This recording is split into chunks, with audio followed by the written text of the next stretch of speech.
Oke, selamat sore teman-teman semua ya. Ini kamera udah on, TradingView sudah, Telegram udah. Nah, kita hari ini lagi live di Telegram ya, teman-teman ya, di tanggal 27 April ya, hari Minggu jam 3.40 sore ya, teman-teman ya. Biasanya kita malam, tapi karena kebetulan malam ini gue tidak bisa, jadi market update-nya gue berlakukan di sore hari gitu ya, teman-teman ya. Nah, hari ini temanya teman-teman pasti udah tentu bisa baca lah ya BTC back to bullish bias gitu ya. Apakah ini persiapan ke 100.000 teman-teman ya? Karena kan ini pasti pertanyaan beberapa orang-orang yang melihat, wah anjay ini BTC udah cepet kali ya sampai 94.000 gitu ya. Kemarin-kemarin di 80, di 70 gitu ya, orang-orang pada ngomongnya 65. Orang-orang ngomongnya di 70, orang-orang ngomongnya masih bearish segala macam gitu ya. Sekarang udah di 94, semuanya mulai FOMO ya. Kalau kita lihat di komunitas-komunitas itu mulai ngomong, wah Bitcoin balik-balik lagi ke bullish gitu ya. Itu gimana kita bisa tahu gitu ya, kayak kalau kalian lihat Fear and Greed Index saja gitu ya, Fear and Greed Index itu cepat banget ya. Kemarin itu beberapa minggu lalu lah ya, minggu lalu waktu kita terakhir juga nge-live gitu ya, 3 minggu lalu, itu masih di extreme fear ya teman-teman ya, masih di angka di bawah 20 kalau nggak salah. Sekarang begitu Bitcoin udah balik ke 94, which is kalau kita lihat sebenarnya kalau dibanding minggu terakhir itu kenaikan hanya sekitar 13% di Bitcoin, itu langsung balik ke neutral teman-teman ya. Jadi sebenarnya fear and greed-nya ini kenceng banget teman-teman. Memang lagi volatile-nya nih market daripada kripto sendiri gitu ya. Apalagi juga itu merupakan kalau kata beberapa orang-orang lah ya, kata beberapa analis yang gue tahu gitu ya, bahwa mereka ngomong ya ini salah satunya karena efek Trump itu sudah mulai buka diri ke China. Walaupun China ngakunya itu belum ada dihubungi sama pihak US gitu ya. So, we don't know lah, itu drama-dramanya si duo Gemini yang kemarin kita ngomongin teman-teman ya. Jadi kebetulan banget teman-teman ya. Sorry. Kebetulan banget kemarin ada cocokmologi ya, cocokmologi yang macam apa gitu ya. Jadi gue lihat orang itu kayak gini, Donald Trump lahir tanggal 14, Xi Jinping lahir tanggal 15. Saat ini dunia lagi kacau, dia acak-acak Gemini.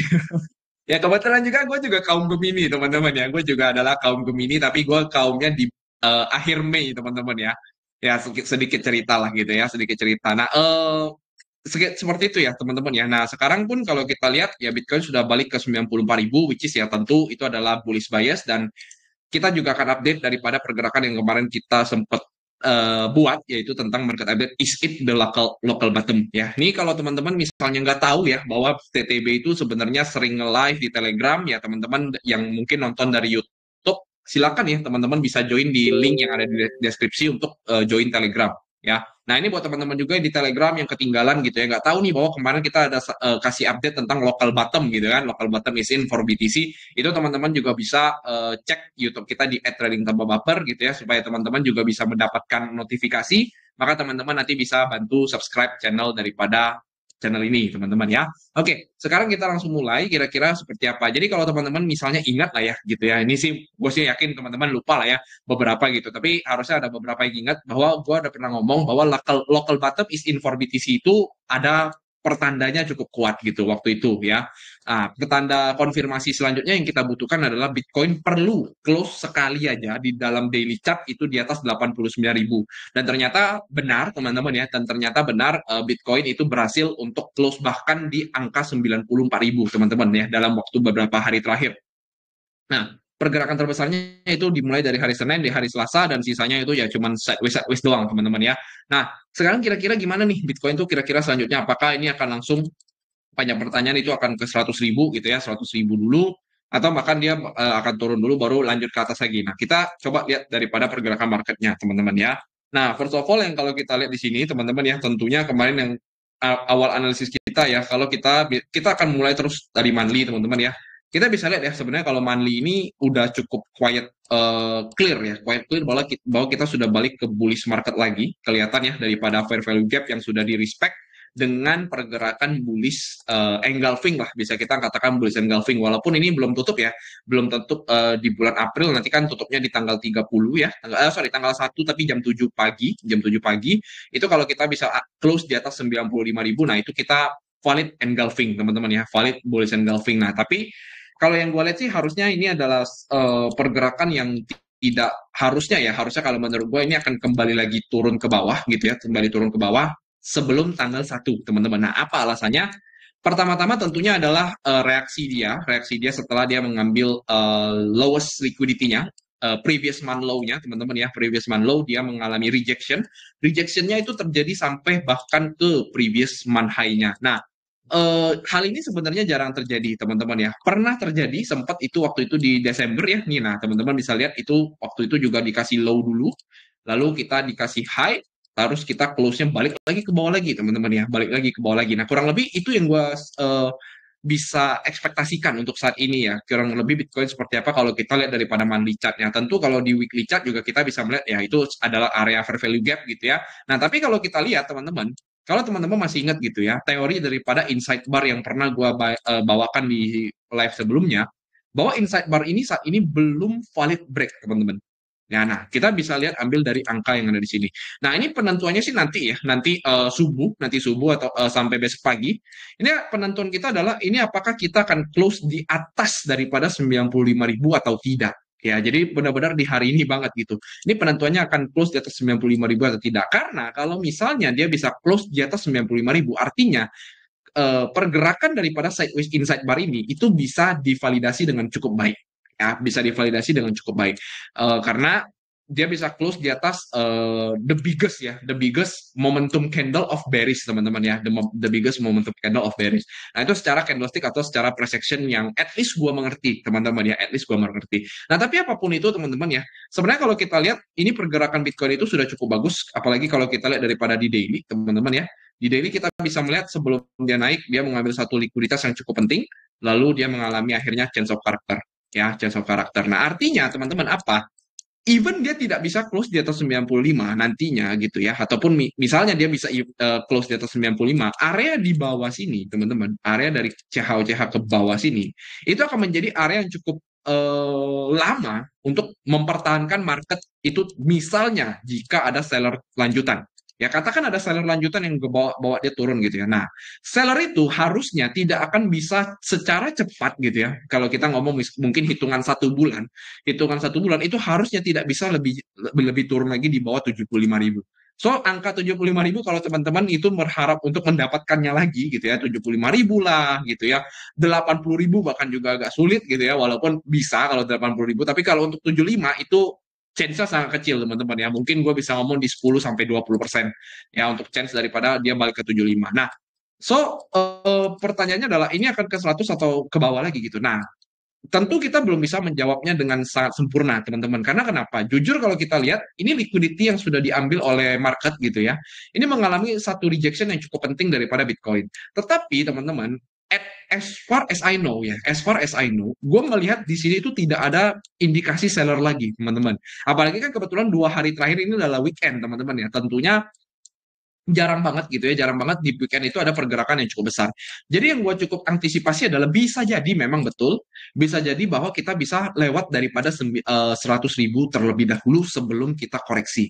Nah, cuman apa yang perlu kita antisipasi adalah seperti ini. Nah, apa yang gue lihat itu mungkin kita bisa langsung koreksi dari sini, tapi memang lagi fase distribusi di weekend. Apa yang bisa menyebabkan hal tersebut? Nah, kita bisa lihat itu dari 4-hour chart. Apa kalau kita lihat berdasarkan 4-hour chart ya? Nah, kalau berdasarkan 4-hour chart, teman-teman, kita bisa melihat ya, ini mungkin di beberapa kelas-kelas gue pernah kasih tahu gitu ya, bahwa setiap kali ada satu pergerakan yang besar, ya dari sebuah pergerakan bearish yang cukup panjang, itu adalah pertanda pertama bahwa market itu mengalami yang namanya wave 1, Elliott wave atau impulse Elliott wave. Ya, nah, jadi gue lihat sejak pertama kali market itu mengalami change of character di sini, teman-teman. Ya, waktu pertama kali di 4-hour chart gitu ya, ini di 10 April 2025. Nah, sejak dia terjadi di situ, dia sudah mengalami selesainya wave 1 dan juga wave 2.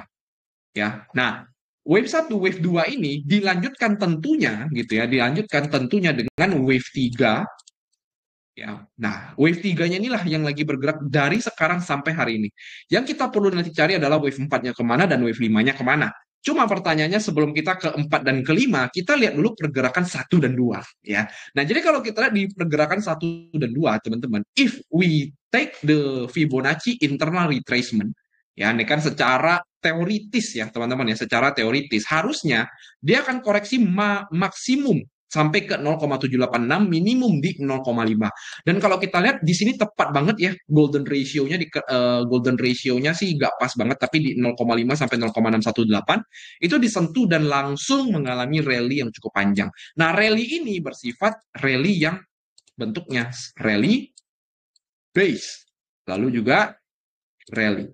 Ya, nah, rally sekarang lagi dilanjutkan dengan base-nya lagi. Nah, pertanyaannya kan tentu adalah ini tuh akan kemana gitu. Ini apakah sudah selesai nih wave 3-nya? Kalau kita lihat tadi di situ kan kita di daily sama di weekly kita belum bisa mendapat jawaban nih. Tapi kalau di 4 hour, gue bisa memberikan satu jawaban ke teman-teman. Bahwa biasanya kalau kita lihat secara wave 3 pergerakan seperti ini, dia juga mantulnya di 0,5 sampai 0,618, maka wave 3 yang mungkin terjadi adalah gitu ya, kalau kita pakai alat bantu daripada trend based sweep extension dari wave 1, wave 0 ya, wave 0 sampai ke wave 1 top, lalu kita tarik ke bottom wave 2. Nah, jadi kalau kita lihat di sini, teman-teman bisa lihat ya, ini dengan seksama, ya, ini gue udah tarik beberapa angka-angka penting. Kalian bisa lihat ya, ini cukup respectful teman-teman. Ini cukup respectful di mana kalau kita tarik seperti ini, pertama kalinya dia tersentuh atau ke reject gitu ya, reject dan ngebase itu adalah di area 0,786 sampai 0,618. Kita bisa lihat di sini, sideways, Lalu kedua kali dia naik, dia juga berhenti lagi di wave 1. Ya, Fibonacci satunya. Nah, barulah dia sekarang berada di 1618. Nah, berdasarkan teori daripada Elliott Wave 123, ya, jadi 123 ini, harusnya kalau dia mantul di 0,5 dan 0,618, dia akan berhenti di sini, teman-teman. Dia akan berhenti di 1618 daripada trend base sweep extension untuk wave 1 yang ditarik ke wave 2. Ya, jadi in my point of view sebenarnya ini adalah pergerakan yang lagi mempersiapkan distribusinya. Ya, mempersiapkan distribusinya. Namun kita belum bisa melihat bahwa ada konfirmasi yang cukup kuat bahwa market ini akan turun. Ya, as far as I see gitu ya, as far as I know juga, konfirmasi yang kita butuhkan tentunya adalah besok di hari Senin. Lebih bagus daripada kita menebak-nebak area ini apakah akan jadi top ataupun jadi bottom. Ya, as long as I know, tentu kita masih tetap berada di, ya kalau kita lihat fair value gap dan lain sebagainya lah. Dan juga kalau kita tarik ke sini teman-teman, fair value gap ini kalau kita tarik ke sini, nah teman-teman bisa melihat ya bahwa ini berdasarkan line chart adalah area resisten terkuatnya. Teman-teman bisa lihat sendiri, tentu tadi di sini ada satu gitu ya, lalu kedua ada di sini, ketiga ada di mana lagi? Ketiga ada di sini gitu ya, keempat ada di sini, nah lalu kelima sempat di sini ya beberapa kali, lalu keenam ada di sini. Nah, harusnya 94.000 ini merupakan resisten yang harusnya akan mendorong Bitcoin untuk turun. Bisa jadi juga gitu ya, bisa jadi juga dia nge-swipe tapi langsung balik lagi ke bawah gitu ya. Bisa jadi dia nge-swipe dulu misalnya katakan ke 97.000 ya. Jadi kalau gue lihat ini ada potensi dia ke 97.000 kurang lebih di sini 97.000 sebelum dia reject, bener-bener reject gitu ya. Jadi dia 97 reject baru dia turun ke bawah. Nah, kebetulan teman-teman ya, kebetulan ini kan menjelang weekend nih, besok udah di tanggal 28 teman-teman ya. Nah, seperti yang gue udah pernah sampaikan ke teman-teman, gue sih nggak tahu ya gue sampaikannya di mana, tapi kalau teman-teman yang pernah join kelas gue, kelas-kelas di seperti CPC 1, CPC 2 dan juga CR6 ataupun CR7 yang baru-baru ini gue tahu buat, ada satu tanggal yang gue waktu itu kasih tahu ke kalian adalah tanggal 14 April 2025, di mana di situ adalah terjadinya moon cycle yang disebut sebagai full moon cycle. Ya, full moon cycle. Nah, sejak di 14 April itu market berhenti dan market mulai, ya teman-teman ini lihat kata kuncinya adalah mulai bergerak setelah teman-teman lihat ya, ini di tanggal 21 April 2025. Ya, 21 April 2025. Nah, teman-teman bisa lihat ya, di 21 April 2025, gue ada kasih teman-teman reminder bahwa ini 21 April ya, itu merupakan third quarter moon cycle. Ya, jadi kalau kita lihat sebenarnya dibilang cocok mologi nggak ya? Teman-teman bisa lihat sendiri ya. Market bergerak tetap naik, berhenti deket-deket di full moon. Setelah full moon dikasih sideways. Sideways kan kita nggak tahu tuh akan breaknya kapan. Tapi ketika moon cycle menjawab bahwa ada potensi dia akan terjadi di third quarter, ya. Jadi jawabannya adalah third quarter moon, barulah marketnya mengalami breakout dan dia tidak mengalami reversal satu kali pun. kapan akan terjadi reversal selanjutnya. Nah, seperti yang gue sudah pernah kasih tahu ke teman-teman beberapa kali ya di live-live tertentu dan juga live-live yang biasa kita bawakan di Telegram tanpa recording, cuman ada 3 moon cycle yang harus kita perhatikan kalau kita ngomongin market crypto ya. Yang pertama adalah full moon, kedua adalah third quarter, dan yang satu lagi adalah new moon cycle. Nah, new moon cycle. Nah, kita cari tahu new moon cycle April 2025. Kapan akan terjadi new moon cycle April 2025? Kalau kita lihat di sini, sebentar, kemarin ada ini kurang lengkap ya. Gue coba ambil moon cycle aja gitu. Moon cycle April 2025.